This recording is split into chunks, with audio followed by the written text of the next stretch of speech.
ஒரு காலத்தில் மல்லிகைப்பட்டி என்ற ஒரு சிறிய அழகான கிராமம் இருந்தது. அந்த கிராமத்தில் மக்கள் எல்லோரும் ஒற்றுமையாகவும் மகிழ்ச்சியாகவும் வாழ்ந்து வந்தார்கள். சுற்றிலும் பச்சை வயல்கள், தென்னை மரங்கள், அமைதியான இயற்கை. அந்த கிராமம் மிகவும் அழகாக இருந்தது. அந்த கிராமத்தில் முருகன் என்ற ஒரு ஏழை விவசாயி வாழ்ந்து வந்தான். அவன் மிகவும் உழைப்பாளி. தினமும் காலை முதல் மாலை வரை வயலில் உழைத்துதான் தனது குடும்பத்தை பார்த்து கொண்டான்.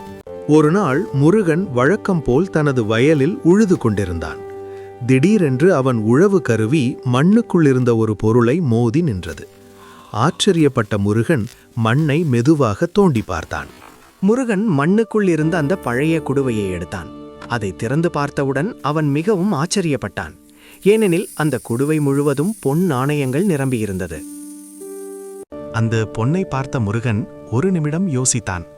இது எனக்கு சொந்தமானது அல்ல, இதை நான் வைத்துக்கொண்டால் அது தவறு என்று அவன் மனதில் நினைத்தான்.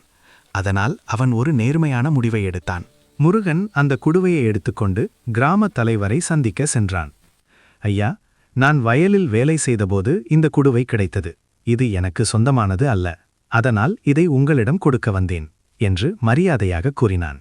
முருகனின் நேர்மையை பார்த்த கிராமத் தலைவர் மிகவும் மகிழ்ந்தார். அவர் கிராம மக்களை எல்லாம் அழைத்து கூட்டம் வைத்தார். முருகன் மிகவும் நேர்மையானவன், அவன் இந்த பொன்னை தனக்காக வைத்துக் கொள்ளவில்லை என்று அவர் கூறினார். அதற்கு பிறகு கிராம மக்கள் அனைவரும் ஆலோசனை செய்தார்கள். இறுதியில் அவர்கள் ஒரு நல்ல முடிவை எடுத்தார்கள். இந்த பொன் நாணயங்கள் முருகனுக்கே கொடுக்க வேண்டும், ஏனெனில் அவன் நேர்மையானவன் என்று முடிவு செய்தார்கள். முருகன் அந்த பொன்னை தனக்காக மட்டும் பயன்படுத்தவில்லை.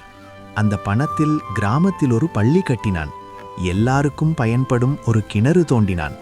ஏழை மக்களுக்கு உதவி செய்தான். அதனால் அந்த கிராமம் இன்னும் வளமானதாக மாறியது.